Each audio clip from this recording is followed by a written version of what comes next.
Hello everyone, this is Max. You're watching Equity Match Online live pitch event. Today, as always, we have four great founders coming from Europe. This is a pitch event dedicated to founders coming from the US, Europe, and also North, including Canada and South America. So before starting, as always, I would like to remind you, if you want to come to pitch, any startup can apply to pitch with us. We've been already brought on stage more than 600 founders, so we've done a decent job. And you can just send an email to pitch@equitymatch.co, and we'll be extremely happy to welcome you. At the same time, we stream on YouTube, LinkedIn, and Facebook, so you can watch live now, right now. And also, if you want to raise any question to founders, please do it, and we'll bring your question to them. Now, before starting introducing our great founder that they are waiting for pitching today, they look forward, I'm going to introduce Dean Jones, which is our investor guest. Dean, thank you so much for coming. And please, thank you so much, and Happy New Year. If you want to give an introduction to yourself before we start introducing our founders, thank you. Sure. My name is Dean Jones. I'm based here in Dallas, Texas. I am a partner in a small private equity firm by the name of Playbook Investors Network. Welcome to the call. Thank you so much, Dean. So I'm going straight forward to founder number one, Konstantinos Tzortzis. CEO co-founder on Limited Adrenaline, headquartered in Athens, Greece. Leisure and hospitality seed around 500k in euros is the ask. How's it going, Konstantinos? Hello, good evening, Max. Thank you for inviting me here today. Thank you for coming. Please give an introduction to yourself, and after you can go straight to pitch without waiting for me. Great. Thank you. My name is Konstantinos Tzortzis, and I'm CEO and co-founder of Limited Adrenaline. I have years of experience in travel industry, and we're focusing on crafting digital solutions to improve this sector. So we're building an all-in-one platform for experiences and tours, connecting travelers, empowering activity providers, and boosting hotel revenue. We aim to provide solutions in three different challenges the industry faces. The first, travelers struggle to discover things to do and demand quality service from local companies at the best prices. Businesses that provide the activities, on the other hand, lack technologically. 89% of their bookings are offline, and they spend time and money to effectively manage their businesses and promote their services. Lastly, hotels and B&Bs face many difficulties when they are asked to offer tours to their customers. They do not have a network of activity providers, and the lack of staff they face exacerbates this problem. So for these problems, for the first time on one platform, offers three solutions. We provide travelers with an up-to-date guide and marketplace so they can discover what each area has to offer and book safely. For activity providers, we provide the back office management system that we develop and improve continuously in order to help them streamline their processes and concentrate on serving their customers. And for hotels and B&Bs, we provide upselling solutions so they can offer experiences and tours to their customers. We give them a ready network of partners, and we take over all their operations and customer service, enabling them to eliminate their workload and increase their revenue. But let's see where we're now. In the last 2 years, we managed to become the largest marketplace with experiences in Greece, with over 550 registered providers who offer more than 2,500 experiences covering 100 different categories. Regarding the size of the global market in 2022, adventure tourism exceeded 300 billion euros, and it's estimated that in the following years, it will increase fivefold, exceeding 1 trillion euros by 2030. It is remarkable to mention that the global adventure tourism market has a growth rate of 15% a year, with 50% of this growth occurring in Europe. Also, only 2 to 5% of the global pie comes from the online platforms, and of course, this trend tends to increase. As far as the competition is concerned, we combine the advantages of our competitors. We aim to provide all the solutions that a dedicated upselling software has, and also the network and operations and marketplace provides. This way, we give the ability to hotels and B&Bs to minimize their workload. And as they won't need any sales or support team, but they will also have all the necessary tools for optimal upselling. Our strategy centers around creating dynamic localized marketplace for travelers. These marketplaces serve as our entry point, allowing us to connect with activity providers and expand our leads and network organically. Establishing a robust network not only fortifies our relationships with these providers, but also positions us to attract hotels, B&Bs, and other resellers. Our competitive edge lies in leveraging API connections and our upselling software. This enables us to efficiently distribute our listings across many channels. Our first fully operational year was 2022.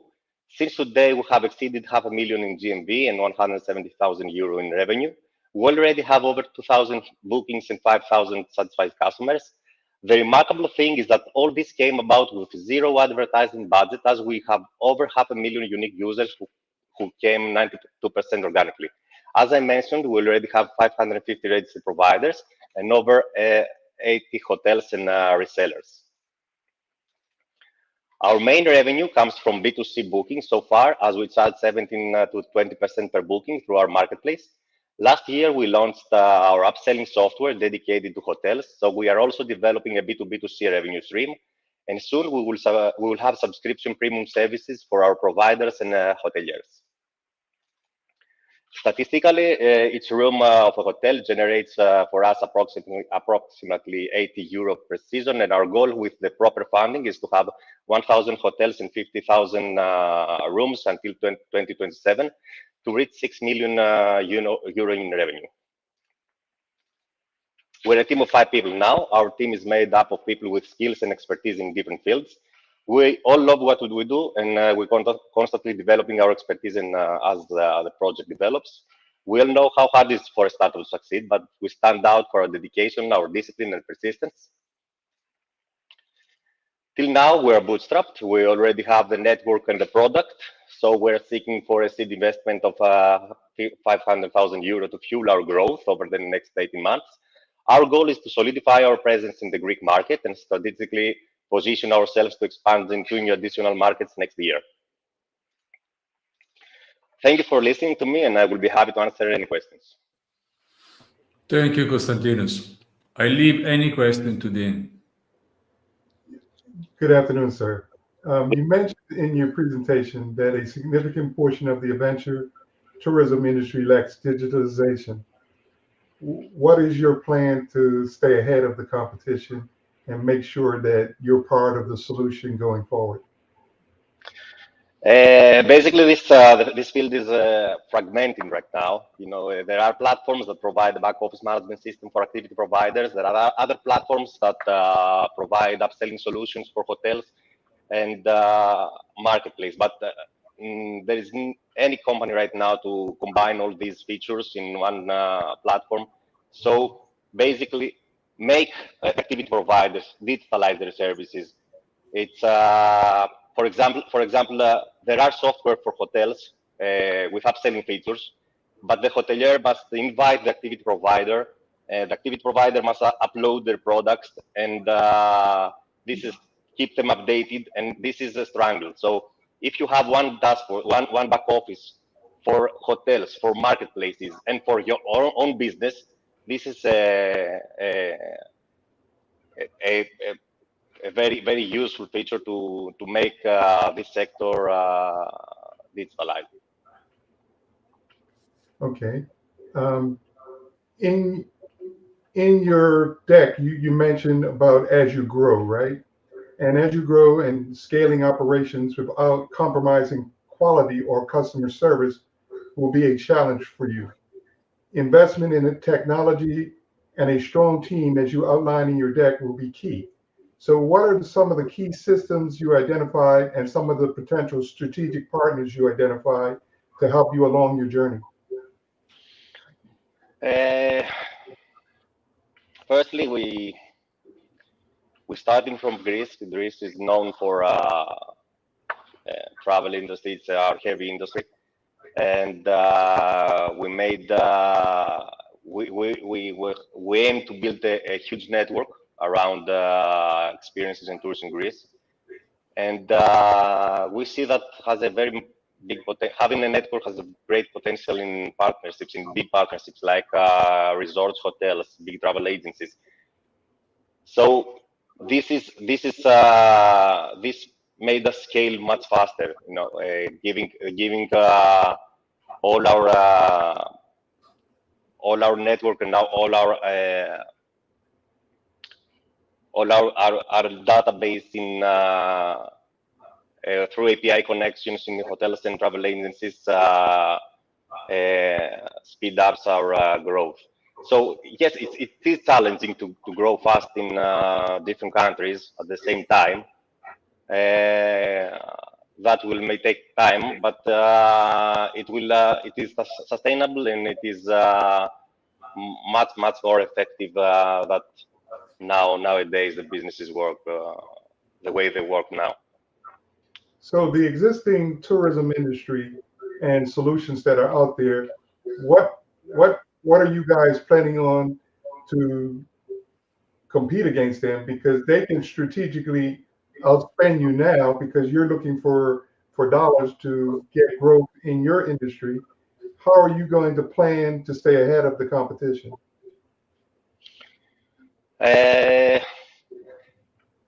The strategy for us is there is a big gap. There's a big gap in hospitality industry. Hotels and B&Bs currently they don't have any way to provide the experiences to their customers. Big players don't use hotels as selling points for them. We plan to expand our sales to increase our sales through B2B2C. Through our B2B2C model. So first of all, we have the network, okay, but the big players also have to. But it is very expensive. It costs very much to promote a marketplace. So our expansion strategy is through the hotels that the big players don't use these selling points. In 2 months we launched our upselling software. We had already 80 hotels on board, so it's a product they need, and we will stick on this. So one last question I have here. From a regulatory compliance standpoint, different regions come with different regulations, and as you expand, ensuring compliance with local laws and tourism regulations will be essential. So what does, because I didn't see in your deck that you mentioned anything about your legal team or your firm with a global experience. Can you expand on that? Yes, currently we're a small team. We're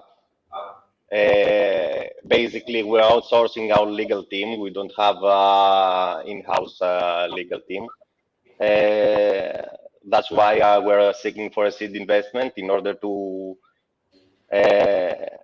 not only to have the fund, but also have people experienced in this area in order to help us go in other countries.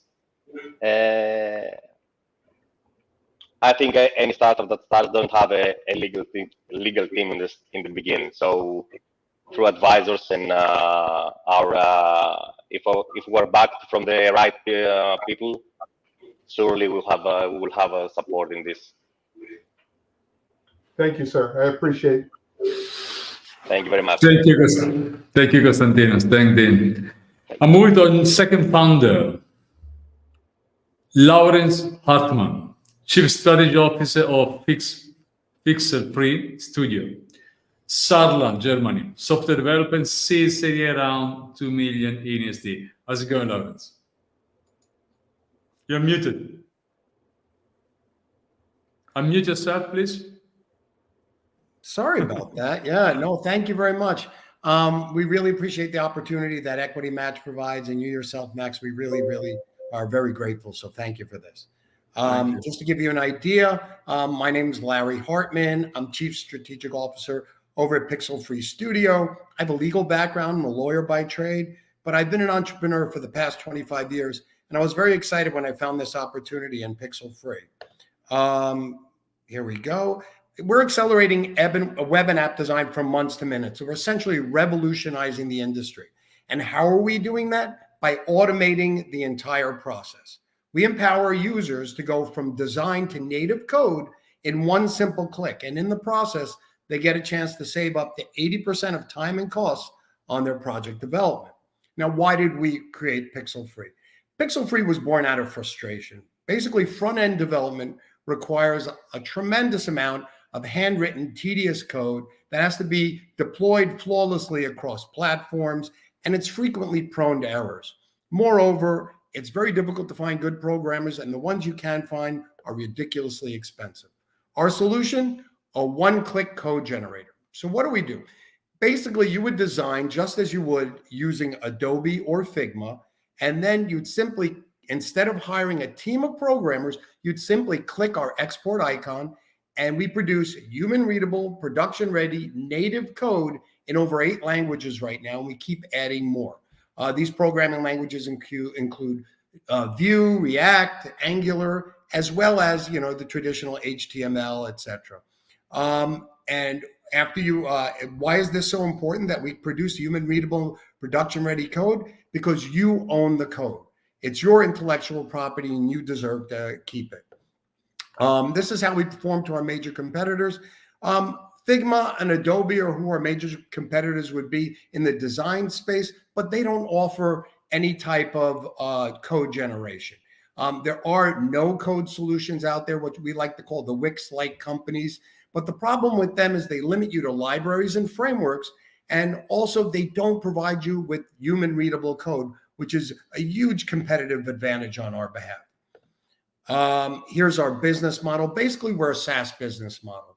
We charge $49.99 a month, and it's on an annual subscription. We're both B2B and B2C. We pre-launched last year before we went to CES in Las Vegas. We got tons of feedback at that event. And we like to listen to our customers, and we incorporated a lot of that feedback. My favorite one is we have a Figma to code solution. So what does that mean? We can actually incorporate or upload Figma designs into our software so you can use them, allowing us to go after directly Figma's over 4 million users. Moreover, there's a top competitor that sort of does that. They have 1.7 million users and a $3 billion valuation. Their Webflow, the problem is they do not produce human-readable code. They require you to host with them, and their process is up to 10 times more complex than ours, which provides us with an incredible strategic advantage going into that. We're going to be going a hard launch with a huge promotion on Product Hunt coming up here in March. We're going after the 30 million plus designers and developers that are out there with a total addressable market of $23 billion. And we're very excited and very pumped for that. We think we have a huge advantage going into this. We only need 3,000 users in order to get to break even. So we've been running ourselves mean and lean and have been able to accomplish a lot on just a small budget. A lot of people ask me about, what about AI? What about artificial intelligence? We're going to be incorporating elements of artificial intelligence into our software, but as far as competition, it's just not there yet. For anybody who's written an article, it looks great what comes out, but at the end of the day, there's mistakes. That's all fine and good for an article, but when you're trying to write code, it ends up becoming like a needle in a haystack, searching for a needle in a haystack, trying to find where that error is. A lot of times you'd be better off having written the code from scratch. I'm going to go to the next slide, which is our team. Right now, we're up to 20 employees. Here are certain key members of our team on the pitch deck.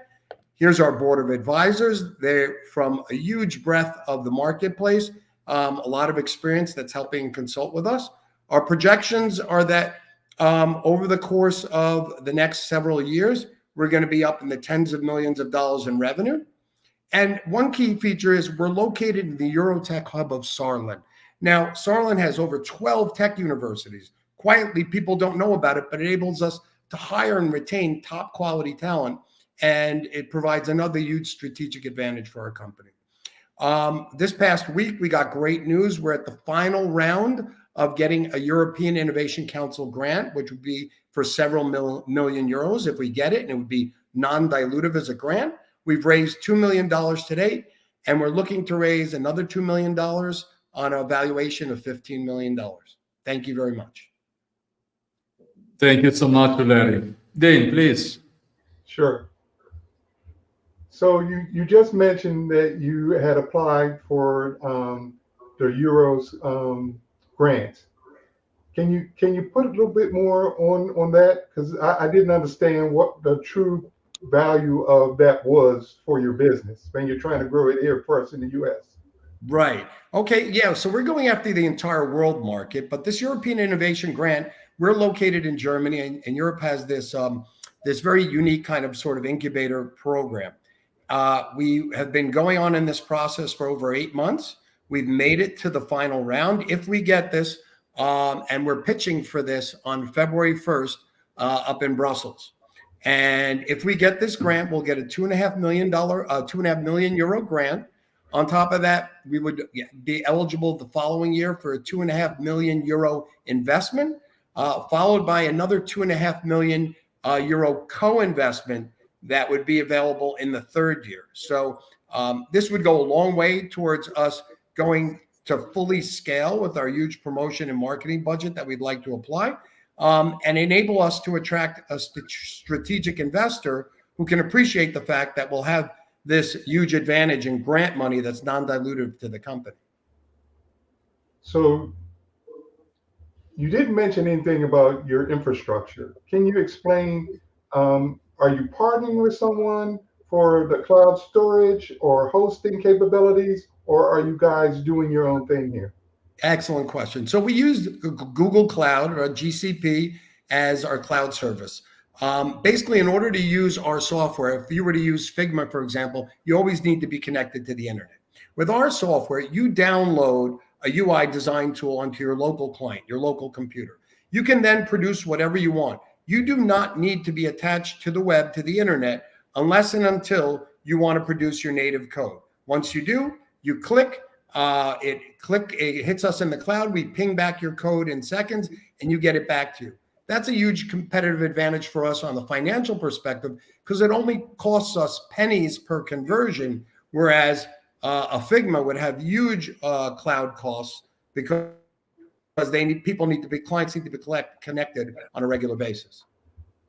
So some of these hosting companies like GoDaddy and some others, what do you see them as? Do you see them as natural competitors or frenemies? What is your definition of how they play in the space that you're going to play in? Yeah, that's another great question. So they are natural competitors in a sense, but because they limit you to libraries and frameworks, what's available, you can't custom design. Because they do not produce the code for you, if you're an entrepreneur or a company worth its salt, then you don't want to use it because they're holding your intellectual property hostage. So our solution produces the human readable code. So we don't consider them competitor necessarily with the market we're going after. It's great for your local dentist or your local doctor to go on and use. Much better solution than ours, which is a bit more, will require a bit more knowledge in the design area. But for the for the hundreds of companies or thousands of companies and entrepreneurs that would use it, we would provide a huge advantage. Citibank, for example, has 30,000 internal programmers. Home Depot has 12,000 programmers. You'd be surprised at how many programmers are in all these different companies that would require licenses to use our software. Fair enough. So from a execution by management, right? When you've created a successful business plan like you have, and you look at any change to technology can adversely impact your company, how do you guys plan to stay ahead of the competition? Well, we plan to stay ahead of the competition in several ways. So one, with respect to our Figma to design program, we rely upon what Figma has, right? So we'll constantly stay on top of whatever that innovation is. As for our own, we are the only company out there in the marketplace with its own UI design tool that can produce human readable, production ready code. Nobody else is producing human readable, production ready native code. We think this is something that the market's been clamoring for. We have over 4,000 users that have tested our software during the past year since our pre-launch. Now that we're going to try to convert a number of those to paying users as we go out and aggressively pursue and look for additional users for our product. So in the nonprofit space, a lot of these athletes, I'm part of the influencer market. So some of my partners are athletes. So as they form their own nonprofits and their own foundations, what capabilities do you bring to the table to help customers like that? Well, what they'll be able to do is custom design exactly what they want. So for example, anybody who's used Canva or Figma or Adobe, you'll know that you can create anything you want from scratch. Our software will offer you 50 different templates you can choose from, but you can even modify those in any direction you want, or you can start with a blank stage. It enables people to create exactly what they want, which is usually vital for staying relevant, for staying creative, and for garnering user and customer interest.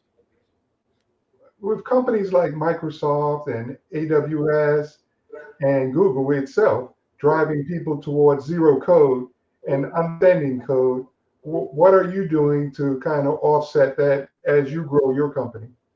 Well, it's interesting. They'll try to go and use no-code solutions or promote no-code solutions, but internally they're using coded solutions because they know that they need to be able to maintain control over their intellectual property. So it's kind of like the social media people who don't let their children use social media, right? So there are enough companies that know that they need, and entrepreneurs know that they need to maintain control over their code and their own hosting future. Like I said, for some level of use, maybe internally within an organization, or for your smaller users, your doctors, your dentists, your executive coaches, it'll be just fine. But there's a huge market out there for what we're going to be providing. Thank you, sir. I appreciate it. Yeah, Mr. Jones, thank you very much. I greatly appreciate your time. Thank you, Larry. Thank you, Dean. So I'm moving to founder number 3. Ali Sohail, Saad Sohail, co-founders of Relevic Ltd, headquartered in London, UK, marketing SaaS, web personalization, seed round, 200K in pounds sterling. How's it going, guys? Very good. Enjoying the snow here in London. That's good. And It's Brussels winter. at the moment. Thank you so much for coming. If you want to give both of you an introduction, and after one of you will pitch, and then we'll follow up. Thank you. Saad, I'll let you introduce yourself first, and then I'll do my intro and go into the pitch. That sounds great. So hello everybody, and thank you for joining in. I'm Saad, one of the founders for Relevic. I've got about 10 years of experience within enterprise marketing that spans a whole range of digital marketing solutions. But what we're looking for within our project Relevic is web personalization.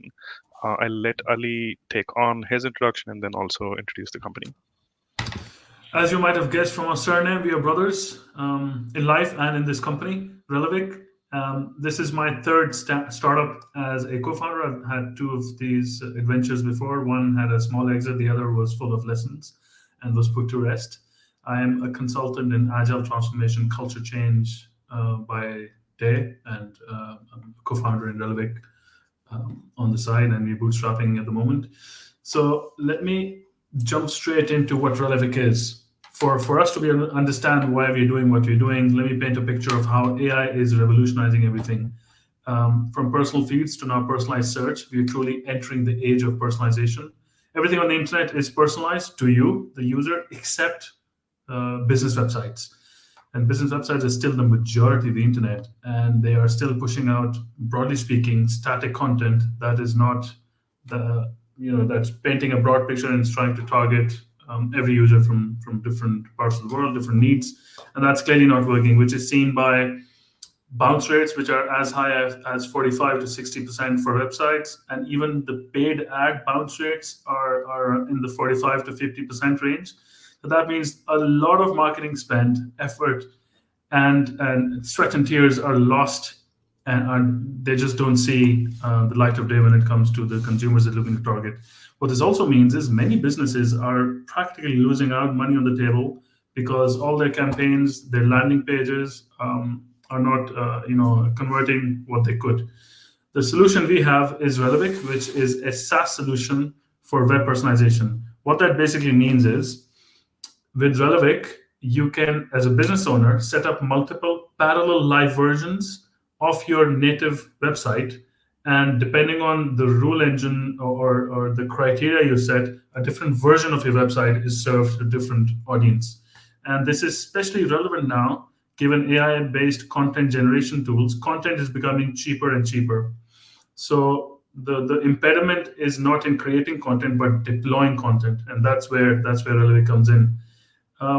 In terms of how our product works, we have an intuitive whiteboard, like if any one of you have used Mural or Miro, a canvas where you can basically create a flowchart and specify the rules of how a certain website version should be created or not.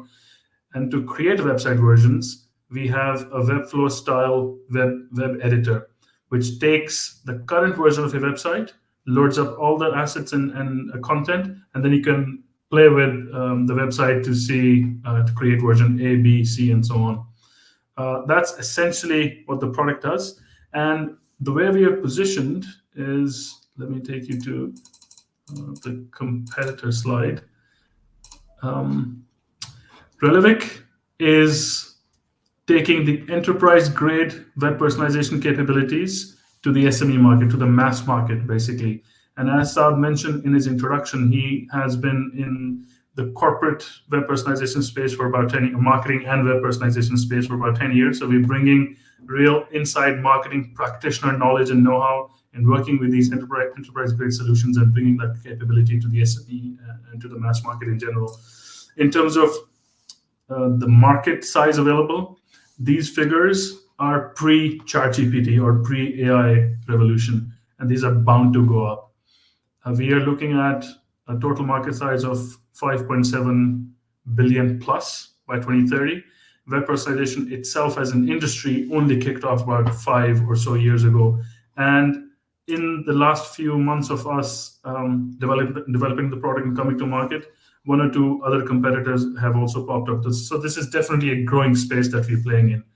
And what we have is a subscription-based SaaS model where you pay by how many visitors come to a version of the website that you created using the Relevic product. And the pricing, as you can see, is very user-friendly. And what we are looking for is a 200K pound sterling investment, seed investment, which will essentially take us to break even within a year. We are bootstrapping at the moment. The product is ready. It's already live. We launched at Web Summit, which was in Lisbon a month and a bit ago. And we have a luxury problem, a happy problem, where we have more leads than we can convert at the moment. We're actively converting those warm leads. We are, in terms of priority, going for marketing agencies who essentially help us amplify our impact. We help them take on Relevic as a value-added service for their clients. And that's going pretty well at the moment. So the investment is going to be used to expand and cater to the increasing demand we get. In terms of key targets, end of year 2, which is if we start with 24, end of year 3 rather, these are the key metrics that we are aiming for, with 2 million being the current pre-money valuation. And yeah, you can see the revenue per user figures at close to 100 and the MRR at 700K. That's it. Thank you so much. Open to questions. Thank you, Ali. Saad. Din, all to you. Sure. So you guys say this is a SaaS application. So whose SaaS infrastructure did you build this on? AWS. This is AWS. Okay. We also have an active Microsoft Azure and Google GCP account, because we understand if you choose a side, you're at the risk of losing out the other side. So we are kind of waiting in the shadows. As and when there's demand, we can quickly deploy and cover the other sides as well. So I'm glad you raised that as a point. So are you on the Founders site using the Founders Hub for Azure and then also for Google? Are you using their startup funding as well? That's a very good point. We are well aware of the generous free credits available. We just haven't gone down and activated that option yet, but it's definitely on the radar. Got you. Yeah. Hold on a few seconds. I'm just pulling up something that I had written on your deck. So when we talk about revenue generation and profitability, what are you guys planning to kind of stay ahead of your competition? The way we benchmark ourselves right now is, if I could go back to the slide. I don't think it's coming. Oh, there it is. Maybe I can quickly go for take it. that on as well. So there's essentially a bunch of things that we are essentially bringing in from the enterprise grade. So what we think is our key differentiator is that a lot of those,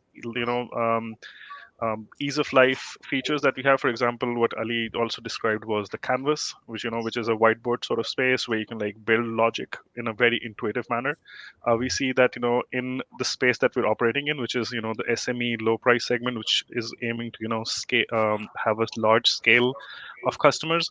All of these tools essentially are completely blank on such quality of life features.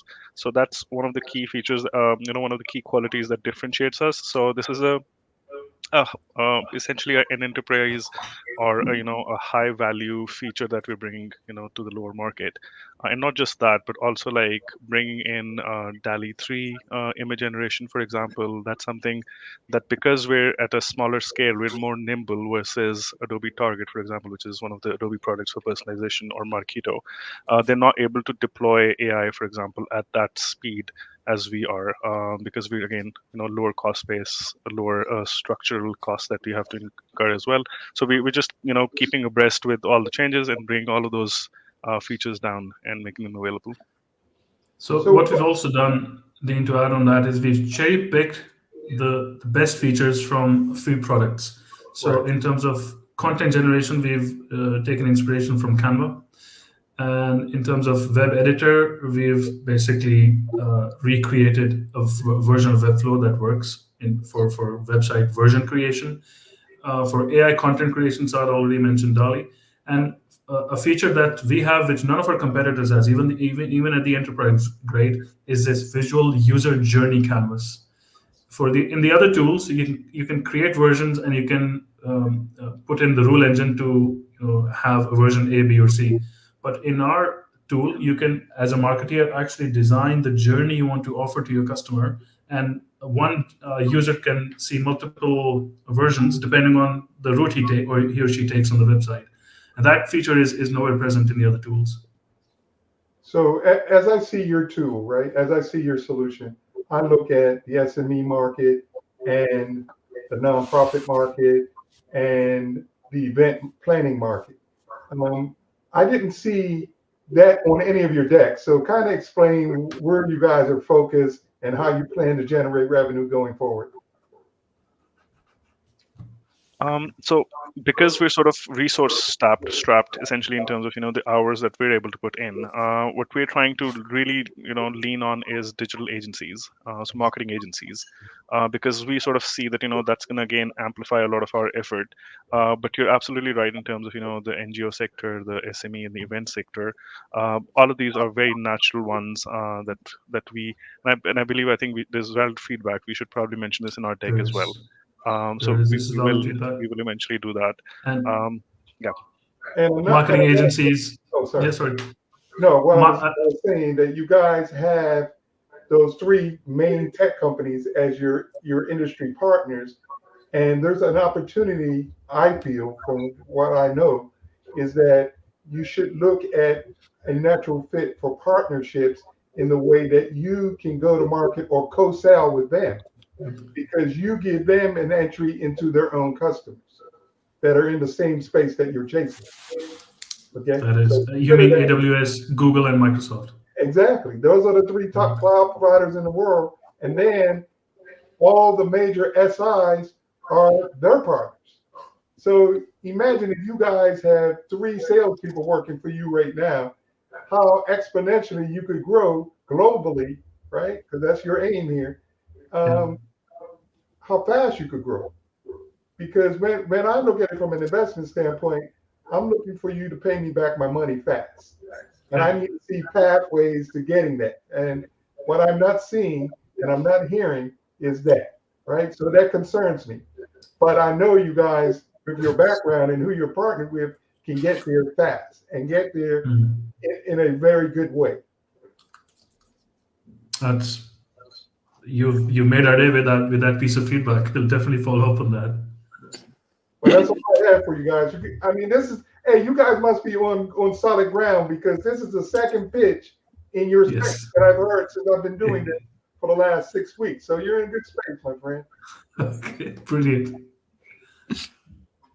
Thank you, guys. Thank you, Dean. Thank you, Saad, Ali.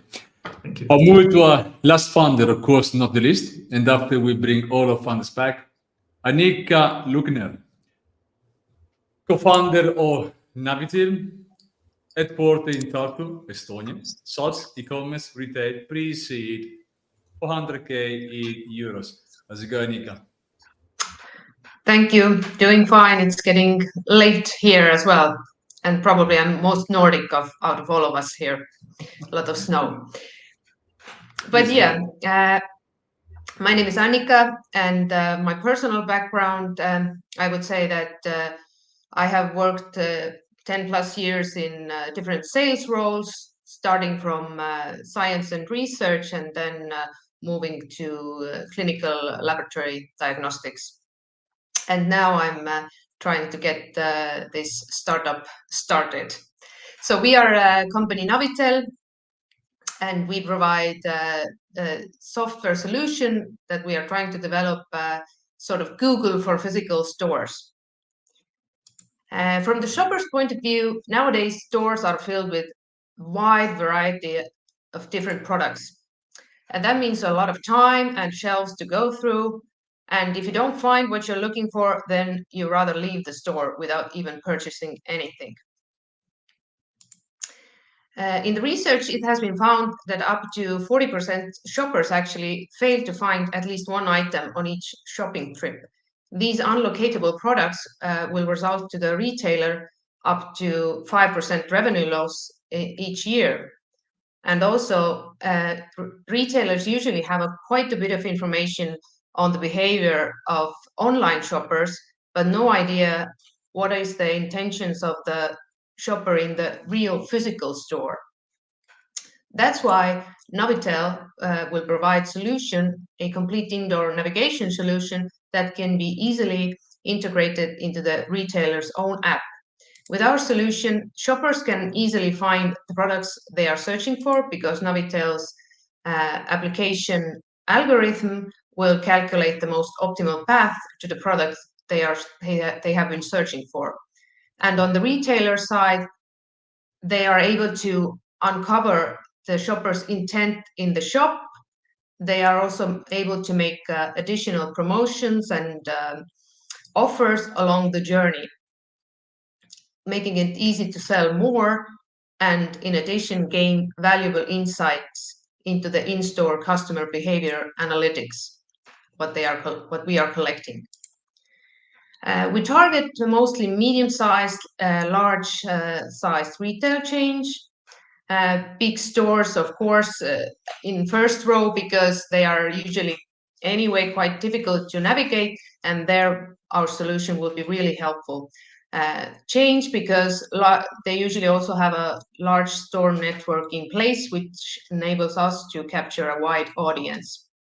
We would prefer the store to have their own existing digital platform, which we can integrate our solution through APIs, but the store can also join Naviteel's web application.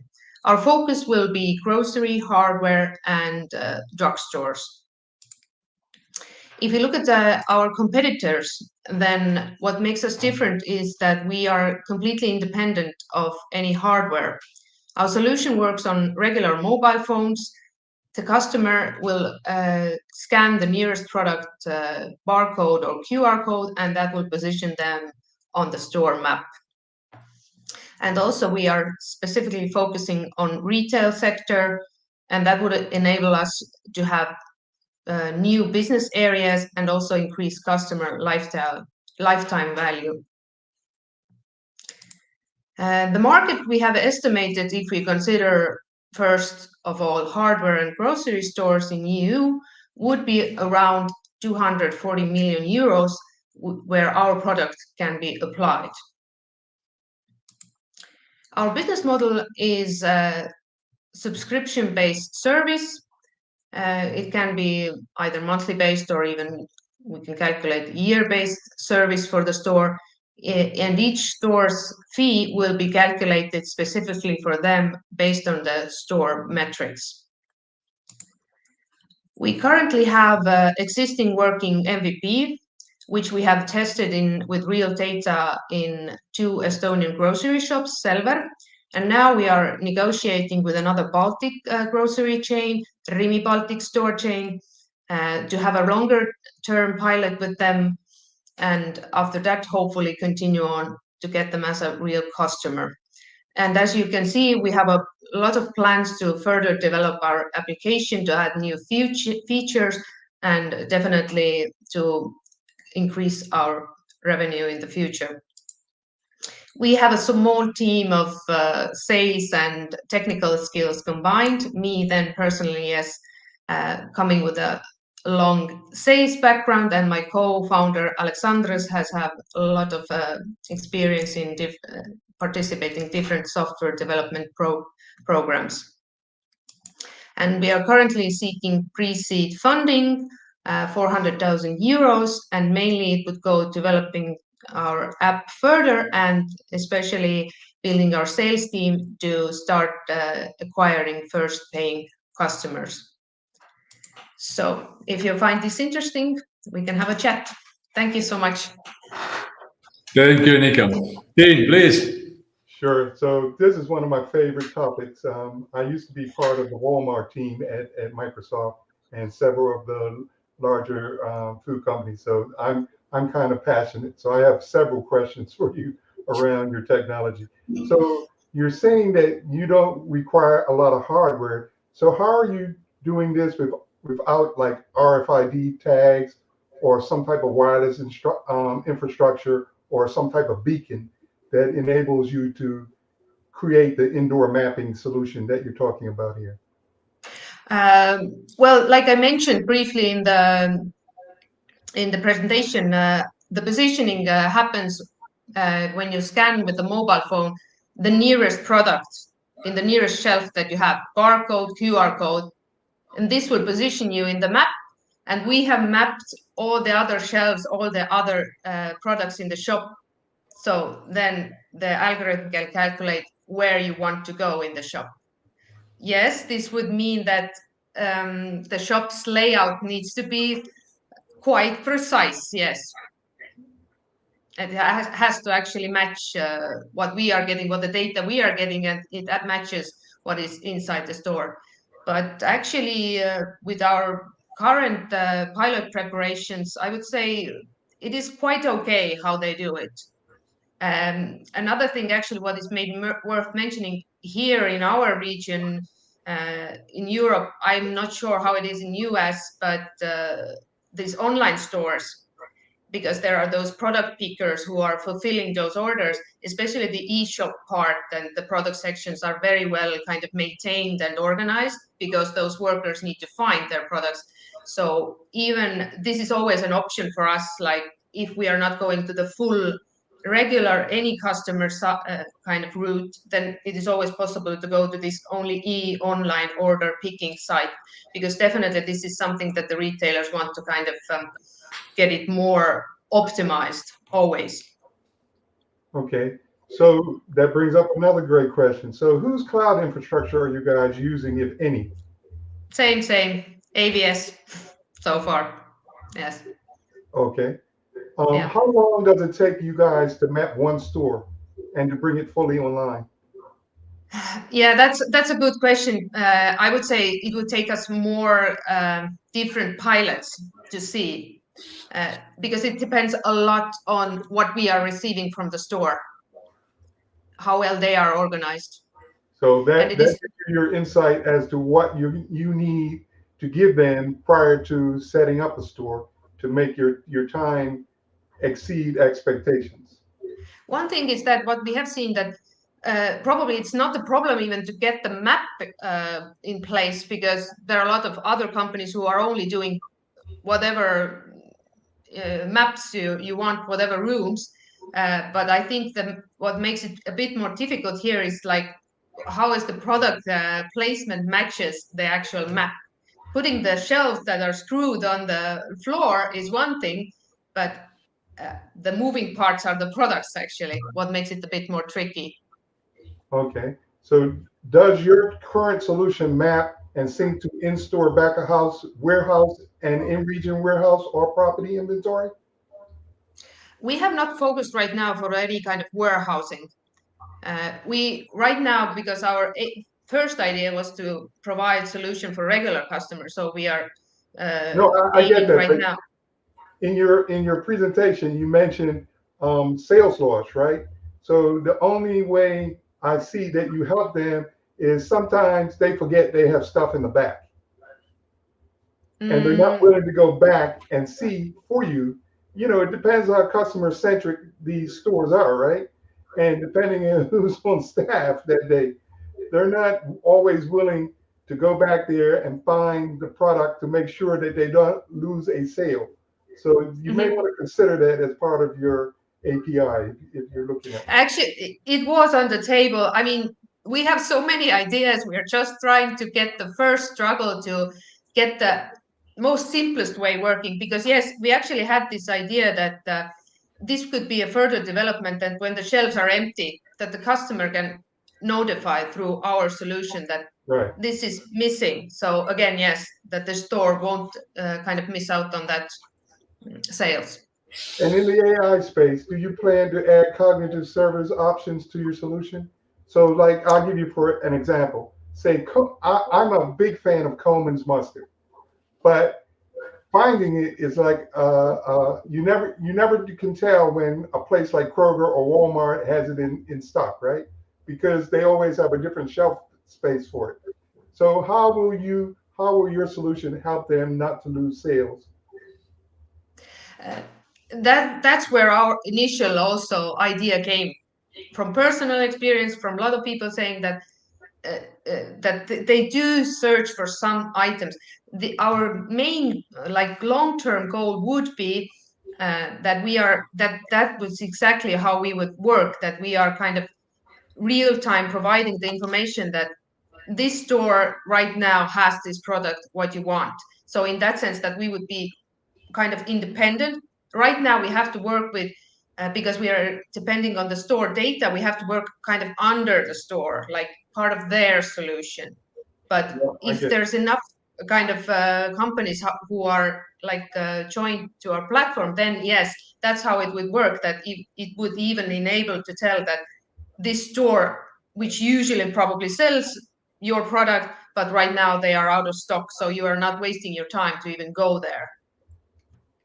Exactly. So out of the three companies that were mentioned earlier, Amazon, Microsoft, and Google, they all have really good retail infrastructure that you should investigate, because a lot of the stuff that you're looking to create already exists.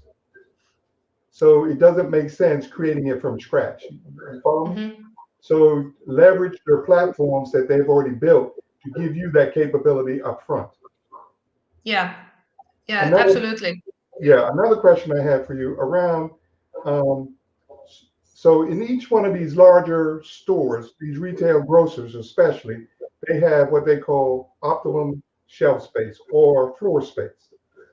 How will your solution help them to understand, the traffic patterns inside the store so they can figure out, from an analytics standpoint, what are the high real estate options for special events and product showcases within the store?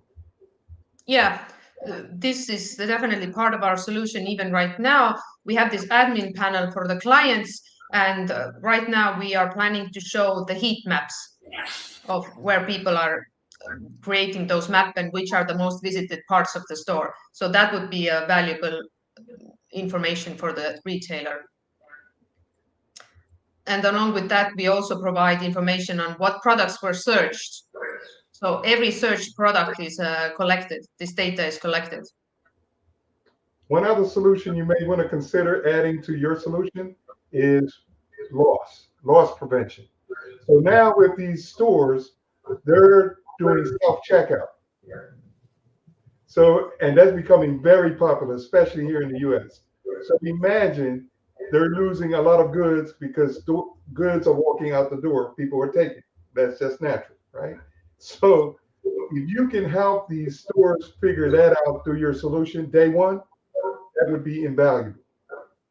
Yeah. Because Amazon owns Whole Foods.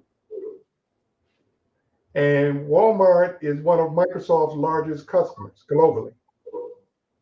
So, and you can't do business with Walmart if you're on Amazon and Yeah. Amazon only. Okay, they don't look at that very nicely. And plus, Walmart demands that if you are doing business with them, that you are on Azure. Okay. So consider that when you're creating this, finishing up your solution. Yeah. Different routes definitely to think about it, but let's see where we get it, because we definitely see that it is needed, Well, and it is a lot not of yet it, there. yeah. But the good thing that you mentioned was the fact that you can build APIs to integrate into their environments. That's going to endear you to them. Okay. Yeah. And the quicker you guys learn how to do that, the better you're going to be, because a lot of that technology in the United States already is in. So now for you to get in here, you're going to have to play with what they already have, like you just mentioned. Yeah, definitely. Yeah, I'm not saying that it's like most genius kind of, but in that sense, it's kind of who gets it first. Right. And correct. And another big partner that you may want to consider is IBM. Okay. You can tell them I sent you. Okay. I will write that down. We had to stop, guys. We had 3 minutes to go. But thank you so much, Dean. Thank you, Annika. Annika, stay, because we are bringing all the other founders back right now. And let me start with you, Annika. In 20 seconds, convince Dean, any investor watching today, why invest in your startup? Yes. Well, as I was just saying, and as we were just discussing, retail market itself nowadays is quite competitive, and every retailer probably is searching for a option or solution that to stay ahead of the competition. As well as online stores and shopping has been increasing also, and will probably increase in the future. So customers expect the most smooth and convenient shopping experience in real stores as well.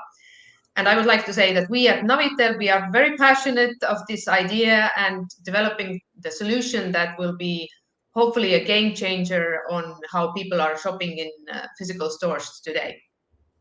Thank you. Thank you so much, Annika. Thank you. Konstantinos. Hello, Max. Unlimited Adrenaline is an all-in-one platform for experience and tours. We have built a unique product and a robust network. We address a significant gap in the rapidly growing adventure and travel sector. So let's connect and redefine the future of adventure to the tourism together. Thank you so much, Konstantino.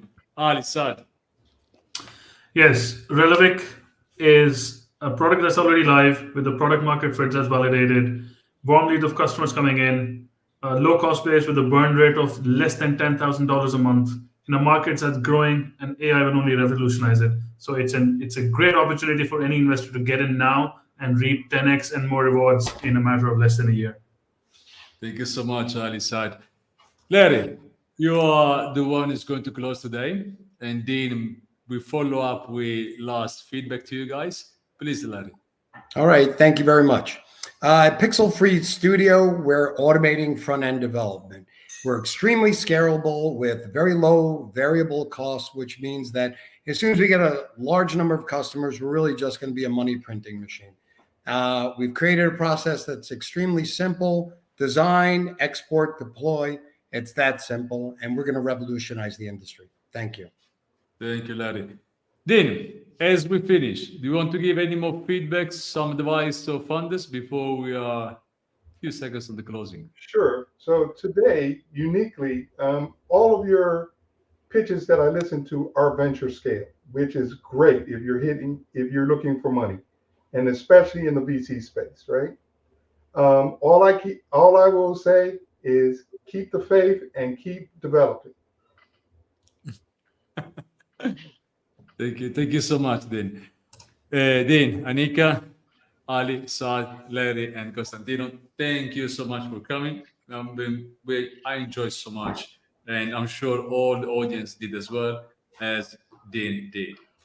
Thank you again, and for everyone who wants to watch this speech again, go to our YouTube channel, Equity Match YouTube channel, and you can see today's pitch or the previous one. I think today is number 94. And you can reach directly our funders.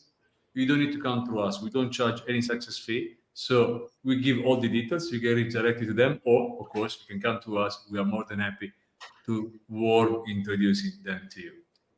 Thank you to everyone watching, and I'll see you on Thursday. Thank you. Take care. Thank you. All the best, everybody. Bye. Take care. Bye. Bye.